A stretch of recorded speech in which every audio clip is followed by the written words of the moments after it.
దేశంలోని రైతుల కోసం కేంద్రంలోని మోదీ ప్రభుత్వం పీఎం కిసాన్ పథకాన్ని ప్రవేశపెట్టిన విషయం అందరికీ తెలిసిందే. దేశంలోని కోట్లాది మంది రైతులు పీఎం కిసాన్ పథకం కింద డబ్బులు పొందుతున్నారు. మోదీ ప్రభుత్వం ఇప్పటి వరకు 16 వాయిదాల సొమ్మును రైతుల ఖాతాలో జమ చేసింది.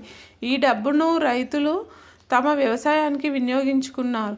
ప్రస్తుతం ప్రభుత్వం 17వ విడత విడుదల చేయలేదు. 17వ విడత ఎప్పుడు వస్తుందోనని కిసాన్ లబ్ధిదారులు ఎదురుచూస్తున్నారు. లోక్సభ ఎన్నికల తర్వాత 17వ విడత విడుదల చేస్తారని రైతులు ఎదురుచూస్తున్నారు. ఇప్పుడు లోక్సభ ఎన్నికలు ముగిశాయి. ఇప్పుడు దేశంలోని రైతులందరికీ మోడీ శుభవార్త అందించారు. లోక్సభ ఎన్నికల్లో ఎక్కువ సీట్లు గెలుచుకోవడం ద్వారా బీజేపీ ప్రభుత్వం ఈసారి కేంద్రంలో అధికారానికి అర్హత సాధించింది. ఎన్డీఏ భాగస్వామ్యంతో బీజేపీ ప్రభుత్వం ఏర్పడింది. జూన్ 9న వరుసగా మూడోసారి దేశ ప్రధానిగా నరేంద్ర మోదీ ప్రమాణ స్వీకారం చేశారు. మూడోసారి ప్రధానిగా ప్రమాణ స్వీకారం చేసి దేశంలోని రైతులకు మోదీ శుభవార్త అందించారు.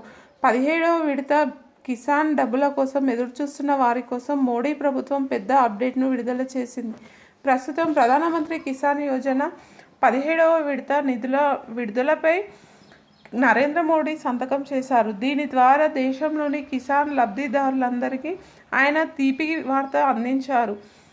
ప్రధానమంత్రి కిసాన్ నిధి 17వ విడత విడుదలకు అధికారం ఇచ్చే మొదటి ఫైల్పై ప్రధాని నరేంద్ర మోదీ సంతకం చేశారు.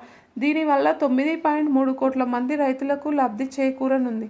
ప్రధానమంత్రి కిసాన్ నిధి 17వ విడతకు 20,000 కోట్ల నిధులు విడుదలయ్యాయి. త్వరలో కిసాన్ లబ్ధిదారులు 17వ విడతలో 2,000 పొందవచ్చు. జూన్, జూలైలో 17వ విడత రైతుల ఖాతాలో జమ చేస్తామన్నారు.